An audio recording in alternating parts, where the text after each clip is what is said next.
Olá, boa tarde a todos, sejam bem-vindos. Mais uma vez estamos aqui para dar continuidade ao estudo do Evangelho segundo o Espiritismo, nosso primeiro estudo do ano de 2025, né? Que todos sejam muito bem-vindos, que possamos, né, dar continuidade a esses encontros com muito fervor, né, com muito amor no coração. Eu me chamo Marcos Ribeiro, faço parte do Grupo Adana Franca e colaboro com o conceito doutrinário do Grêmio Espírita Perseverança e Caridade com esse trabalho aos domingos, onde nós estudamos o Evangelho segundo o Espiritismo. Eu gostaria, desde já, que todos possam ser abraçados, né? E recebam afeto do nosso grupo para esse ano de 2025 e que possamos juntos continuar aqui nesse trabalho. Hoje vamos iniciar o capítulo 25, né? Que fala, que tem como título Buscar e Achareis, né? Nós estamos já quase no finalzinho do Evangelho, né? Esse capítulo 25, naquela estrutura que Kardec dividiu didaticamente o livro, está na parte de redenção coletiva, né? Para quem não nos acompanha desde o início, a gente sabe que Kardec dividiu o Evangelho em partes, né? Do capítulo 1 ao capítulo 4, a base, né? São capítulos que representam a base do Evangelho para a gente entender, né? Os ensinamentos do Cristo. Do capítulo 5 até o capítulo mais ou menos 17 fala da redenção individual, onde ele divide do 5 ao 10, né? Perspectivas e finalidades, e do 11º ao 17º o processo, né? Qual as estratégias, o caminho que a gente tem para conseguir essa redenção individual. E do capítulo 18 até o 26, né? Estamos no 25, ele fala da redenção coletiva, né? Que nós precisamos trabalhar, conviver, viver em comunidade, viver em grupo, para que a gente possa colocar em prática esses ensinamentos. Bom, é, eu vou fazer a leitura do capítulo, do item do capítulo, depois a gente vai traçar comentários. Mas antes, vamos fazer nossa prece de abertura, né? Sempre é importante que a gente possa, nesse momento, se conectar com a espiritualidade e para isso eu convido a todos, né, aqueles que sentirem a vontade podem fechar os olhos. Quem quiser colocar durante o trabalho a água para fluidificar, que coloque, né, agora nesse momento, e que a gente possa abrir nosso coração, pedir auxílio ao Mestre Jesus para que a gente esteja em sintonia com os teus ensinamentos, que possamos nesse momento estar aberto a uma aprendizagem, que os espíritos protetores, os nossos anjos da guarda, assim como a gente queira chamar, possa nos guiar, nos orientar, possa acolher a nossa família, acolher aqueles que estão conosco, que juntos tenhamos momentos prazerosos de afeto, que possamos nesses instantes aproveitar os benefícios do estudo do Evangelho para buscar a nossa cura, a nossa tranquilidade, a nossa paz. Obrigado ao Pai por essa oportunidade, que possamos mais uma vez entender os teus ensinamentos, entender os teus propósitos e que possamos cada vez mais colocar em prática. Obrigado, Pai. Bom, vamos iniciar, né, o nosso estudo desse domingo. E esse capítulo 25 ele tem três tópicos importantes, né? O que eu vou falar hoje, que a gente vai discutir hoje, ajuda-te a ti mesmo, que você te ajudará. O segundo, que vai ficar para o próximo domingo, é observar aos pássaros do céu. E o último, não vos afadigueis pela posse do ouro. Bom, então vamos ir para o item 1 até o item 5, que é ajuda-te a ti mesmo, que o céu te ajudará. Pedi e se vos dará. Buscai e achareis. Batei à porta e se vos abrirá. Porquanto Quem pede, recebe, e quem procura, acha. E aquele que bate a porta, abrir-se-á. Qual o homem dentre vós que dá uma pedra ao filho que lhe pede pão? Ou se pedir um peixe, dar-lhe-á uma serpente? Ora, se sendo maus como sois, sabeis dar boas coisas aos vossos filhos, não é lógico que, com mais forte razão, o vosso Pai que está nos céus, dê os bens verdadeiros aos que lhes pedirem. Mateus, capítulo 7, versículo 7 a 11. Do ponto de vista terreno, a máxima buscai e achareis é análoga a esta outra. Ajuda-te a ti mesmo, que o céu te ajudará. É o princípio da lei do trabalho e, por conseguinte, da lei do progresso. Porquanto o progresso é filho do trabalho, visto que este põe em ação as forças da inteligência. Na infância da humanidade, o homem só aplica a inteligência à cata do alimento, ou seja, nos primórdios, dos primeiros encarnados, né, hominais, a força era só atribuída à sobrevivência, dos meios de se preservar da intempéries e de se defender dos seus inimigos. Deus, porém, lhe deu a mais do que otorgou ao animal o desejo incessante do melhor. E é esse o desejo que impele a pesquisa dos meios de melhorar a sua posição, que o leva a descobertas, às invenções, ao aperfeiçoamento da ciência, porquanto é a ciência que lhe proporciona o que lhe falta. Pelas suas pesquisas, a inteligência se lhe engrandece, o moral se lhe depura. As necessidades do corpo sucedem à do espírito. Depois do alimento material, precisa ele do alimento espiritual. É assim que o homem passa da selvageria à civilização.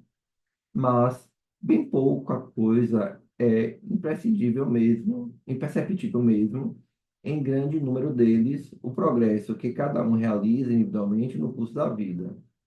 Como poderia, então, progredir a humanidade sem a preexistência e a resistência da alma?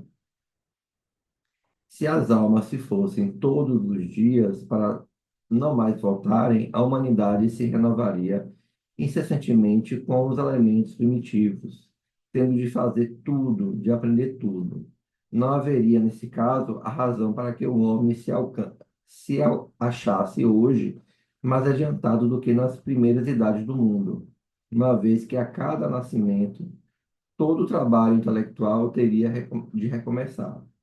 Ao contrário, voltando com o progresso que ele realizou e adquirindo de cada vez alguma coisa a mais, a alma passa gradualmente de barbárie à civilização material e desta à civilização moral. Ou seja, a cada resistência a gente vai aprendendo mais, vai acumulando conhecimento, né? Então não faz sentido a gente morrer e começar tudo de novo, um espírito jovem, né? Então, ou seja, o espírito é um acúmulo de experiências, de, né, trabalho, um acúmulo de conhecimento. Se Deus houvesse isentado do trabalho do corpo, o homem, seus membros se teriam atrofiado. E se houvesse isentado do trabalho da inteligência, seu espírito teria permanecido na infância, no estado de instinto animal. Por isso é que lhe fez o trabalho uma necessidade e lhe disse: procura e acharás, trabalha e produzirás. Dessa maneira, serás filho das tuas obras, e terás dela o mérito, e serás recompensado de acordo com o que haja feito. Há um esforço aqui importante para que a gente possa ter o mérito. Eu vou agora pular para o último item para que a gente possa fechar o raciocínio. Do ponto de vista moral, essas palavras de Jesus significam: pedi à luz que vos clareie o caminho e ela vos será dada. Pedi forças para resistir ao mal e as tereis. Pedi assistência dos bons espíritos e eles virão, né? Então, é mais ou menos isso que ele traz nesse contexto do aspecto moral. Aí eu vou adiantar aqui, né, para a gente poder chegar na conclusão. Então, pedir assistência dos bons espíritos, eles virão acompanhar-vos e, como anjo de Tobias, vos guiarão. Pedi bons conselhos, eles não vos serão jamais recusados. Batei à vossa porta e ela se vos abrirá. Mas pedi sinceramente, com fé, confiança e fervor.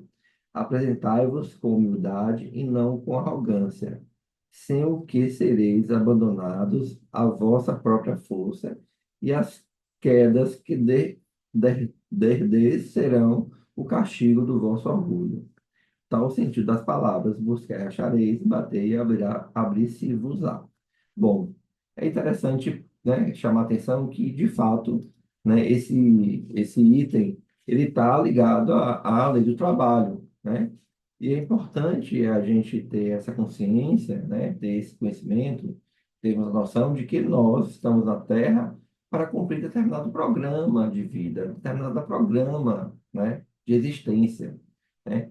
E não foi sem sentido que o Criador da vida nos pôs aqui no planeta. A gente tem um propósito. Existem coisas que nós devemos realizar e que fazem parte do nosso aprendizado, da necessidade de aprender para progredir, né? Quando estamos na escola, enquanto aluno, temos compromissos a atender, né? Temos obrigações enquanto aluno. A vida na Terra pode ser comparada com essa existência, né, de uma necessidade de estudar da escola, né? Pode ser comparado com uma permanência na escola. Nós temos compromisso igualmente a atender, compromisso seja ele individual ou coletivo, né? É muito importante que a gente tenha essa consciência desse compromisso, né, dos deveres que pertencem à individualidade, ao coletivo. Ao pensarmos nisso, né, possamos refletir a respeito dos esforços que se tem que fazer para sobreviver, para existir aqui no planeta. Não é fácil existir no planeta. A gente tem que ter moradia, tem que ter casa, né? E se nós tivermos vontade de comer alguma coisa, primeiro temos que conseguir recurso para comprar, né? Ou plantar para ter a comida, né? Vamos trabalhar, vamos buscar alguma maneira de alcançar esse recurso, né? Se tivermos sonho de realizar uma viagem, precisaremos trabalhar, juntar dinheiro, fazer uma poupança, né? Empreender para que essa viagem aconteça. Ao menos que a gente tenha um provedor, um patrocinador, um padrinho que financie a viagem e a comida que a gente precisa, né? Caso contrário, a gente vai ter que trabalhar, ter um esforço, se planejar para ter isso, né? Então, é importante que a gente tenha essa consciência, que não basta só nós desejarmos, temos que correr atrás, né? Se nós sonhamos com a casa própria, que é um sonho desejado de muitos, né? E é um sonho verídico, é preciso começar a pensar como é que eu vou conseguir essa casa própria. Se eu vou ter que fazer uma poupança, vou ter que guardar dinheiro, né, para conseguir essa casa. Se eu desejo um carro novo, um primeiro carro, trocar de casa, eu tenho que planejar, fazer um esforço para isso, né? Ou eu vou trabalhar mais, ou vou economizar, né? Tudo que precisamos conquistar no mundo, né, depende do nosso esforço, espera o nosso esforço. E nós estamos falando desse esforço não só apenas nas questões materiais, mas também nas coisas do mundo, nas questões também de conhecimento intelectual. Tem que ter um esforço. Se eu quero ser músico, eu não serei músico apenas falando que quero ser músico.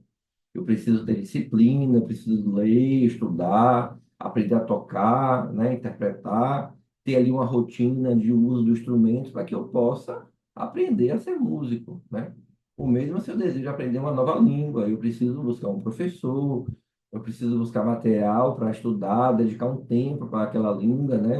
Uma rotina para incorporar aquela língua, ter uma vivência daquela língua, assim eu vou aprender uma nova língua. Então, nós na Terra precisamos fazer a nossa parte. Esse esforço é importante, né? Quem deseja aprender a cantar, quem deseja aprender a bordar, a costurar, qualquer coisa, há de dedicar muitas horas do seu dia, há que renunciar muito do seu lazer, do seu tempo, e dedicar esse tempo a esse fim, né? Fazendo a sua parte, né? Fazendo a sua etapa ali de aprendizado para contar também aí sim com o auxílio divino, né? De que maneira, né?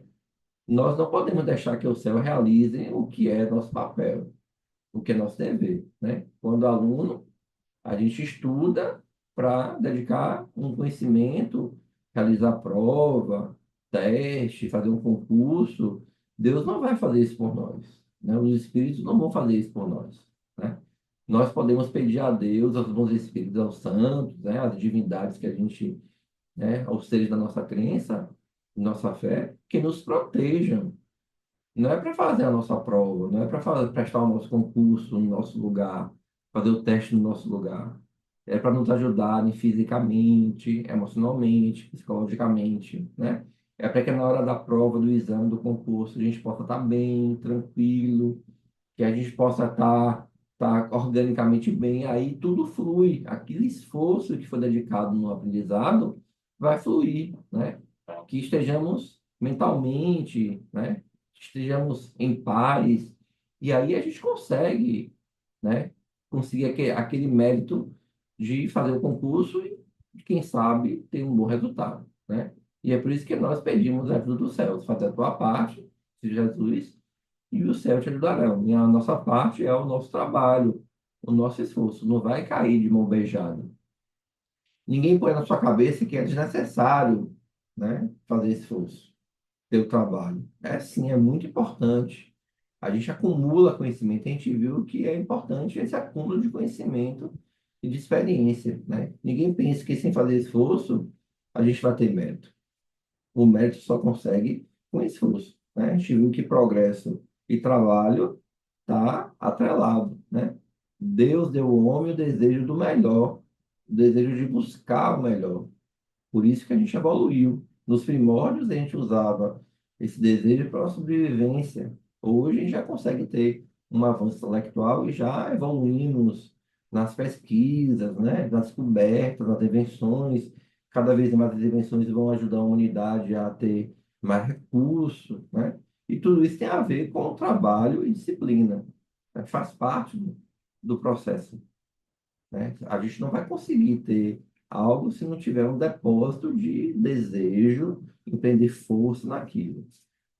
É nesse sentido, meus amigos, que esse item do Evangelho traz para a gente essa mensagem, né?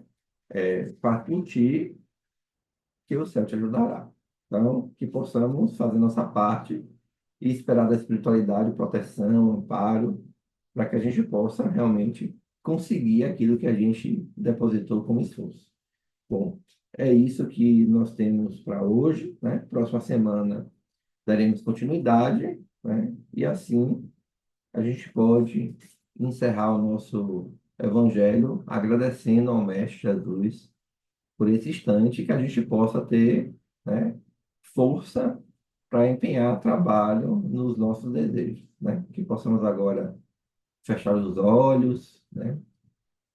Para que a gente possa mentalizar todos os nossos familiares, a nossa casa, para que a gente possa mentalizar um ano provedor que se inicia, para que a gente possa mentalizar os nossos amigos, a gente possa mentalizar aquele membro, aquele, né, ente querido que possa estar passando por uma dificuldade física, emocional, né, que ele receba nesses instantes, assim como todos aqueles que a gente mentaliza nesse momento, receba o amparo da espiritualidade. Obrigado ao Pai por mais um ano que se inicia. Obrigado ao Pai por mais uma semana que se inicia. E obrigado ao Pai por mais um dia que está prestes a encerrar. Obrigado por essa oportunidade. Obrigado por mais uma vez estarmos conectados com os teus ensinamentos.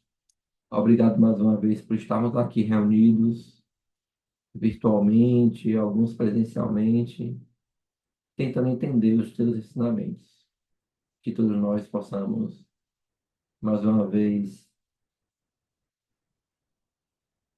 continuar com um pensamento positivo, que possamos todos, mais uma vez, estar com fé, que estejamos amparados, que estejamos em harmonia, em paz. que nesses instantes possamos receber o amparo através da água fluidificada, através do passe espiritual, as energias positivas, para que recebamos aquilo que necessitamos. Obrigado, Senhor, e que possamos, mais uma vez, encerrar nosso estudo do Evangelho. Desejo a todos um ótimo final de domingo, um ótimo início de semana, um ótimo início de ano, que estejamos juntos em todos os encontros que sejam possíveis estarmos para falar sobre o Evangelho do Cristo. Um abraço a todos, até o próximo domingo.